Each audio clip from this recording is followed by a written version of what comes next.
ani karaa jannata ittiin seenu soqee argadhe, karaa ibidda jalaa ittiin ba'ullee soqee argadhe, garuu karaa nama jalaa ittiin ba'u soqee dhabe jedhe. Maalik ibnu Diinaar waan jedhe, erga namaa wal barerraa faaruu namni na faarsullee jaaladheen beeku, arraba namni na arrabsullee jibbeen beeku jedhe. Maaliif akkana jetta jedhaniin, kana faarsu daangaa darbaa, kana arrabsu immoo daangaa natti darba jedhe. Imaamu Shaafi'iin akkana jedhe, irdaa'u nnaasi gaayatun laa tudrak. Ilma namaa kana jaalachiisuun daangaa isaa itti dhaqqabuun hin danda'amu jedhe. Kinniisa taatee tolchitullee, tiisisa taatee fokkistullee jecha namaa jalaa bahuu hin dandeessu.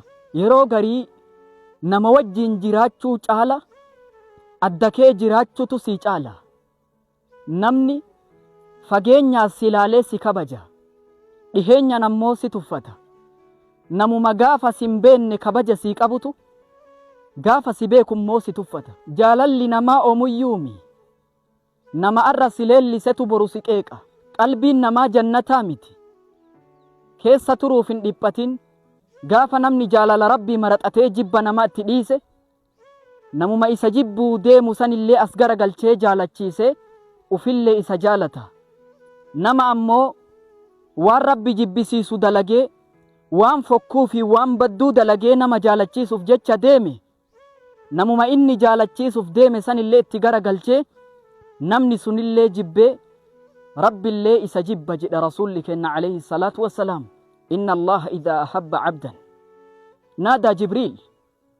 Rabbiin gabricha tokko yoo jaalatu jibriilin yaama jedhan. Ani ebeluu jaaladhe atis jaaladhu.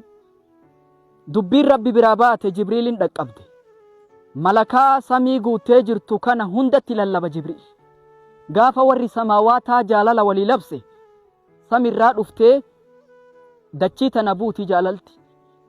Rasuulli kenna alayhi salaatu wassalaam, Allahumma inni as'aluka hubbak وحب من يحبك والعمل الذي يبلغني حبك. يا ربي جاللك أرجتشو سكدة نما أتجالتك جاللك أبو اللي جالتشو سكدة دلقا جاللك اتنرقد للي اتنقه اللي سكدة جد رسولك إن صلوات ربي والسلام عليه. جاللنا ما جالل ربي في الأرض. والسلام عليكم ورحمة الله وبركاته.